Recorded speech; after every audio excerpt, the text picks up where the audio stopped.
Jim? I will indeed, Neil. Neil, you mentioned there the mains forward, Delano, probably coming in the door. One other name I got to mention to you, a former Southampton defender that's been linked with you, a French defender, Jan Valery. Any sort of truth in that? No, I can't even say his name, so I've no chance of signing him, have I? No problem indeed, Neil. Neil, I just want to touch on Middlesbrough. An awful lot has been made about Chuba Akpom's departure. And obviously, another big name that was key for Middlesbrough last year was Cameron Archer. Scored an awful lot of goals on loan from Aston Villa. He's gone now as well. So is it almost like Michael Carrick has to reinvent his whole attacking options this year? And is it a harder job losing your two main top goal scorers? Well, not really, because I think his signings are very good. You know, he signed a striker today, and the left back looks good, and so that was two of the main signings he wanted. I think he signed 10 players. You know, and I'm not sure the fans. I'm not sure too many will be disappointed about Chuba Akpom leaving. If I'm honest, I think they'll think 12.5 million ain't bad for that for him, really. And I think Mike will spend it. You know, obviously like he has done. Bring another couple into the club as well, and I think they'll be as strong as they were last year now. And Neil, was it imperative that you got a striker in the door? Obviously, Danny Ward was so long the focal point of your attack, and maybe Kyle Hudlin is a promising youngster, but after that you were sort of, dare I say, bit stretched in that department? Yeah, I mean, Kieran Harrett's done really well as well.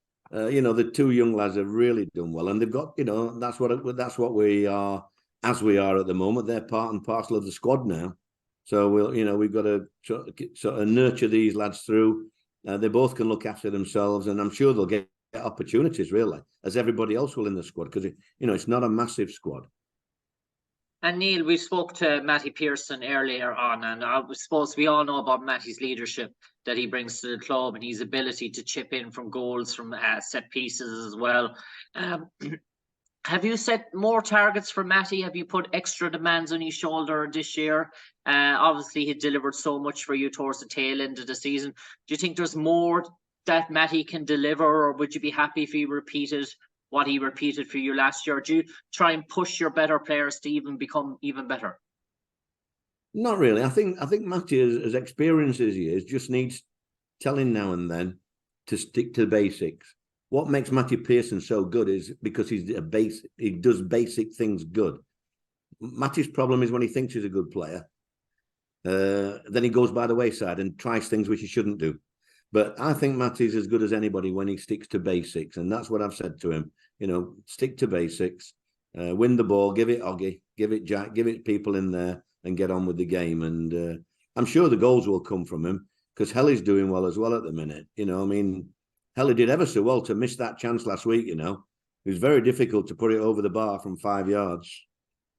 And Neil, finally for me, I suppose you came up against the Leicester City side last week, and you must be happy with the performance. If you looked at the team sheets alone, probably every Leicester City player that started against you was probably worth at least 12 million on paper alone as well, if you go through 1 to 11 players. So that sort of gulf in terms of what players are commodities, but yes, it matched them in terms of shots, obviously not on target, but shot chances per game as well. So does that go to show you that you have the ability to rumble with these big boys like Leicester City?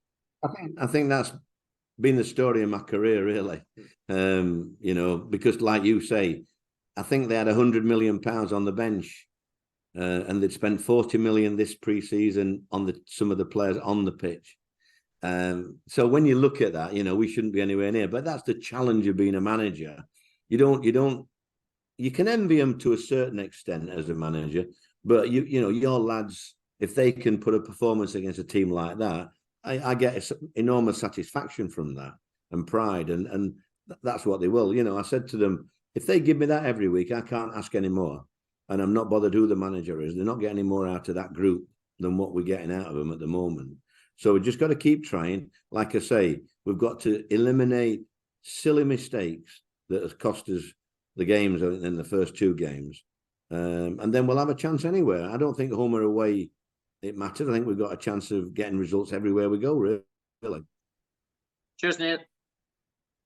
Thank you. Thanks, everyone. We'll That's see it. a lot of you on Saturday. Cheers, Okay, see you, lads.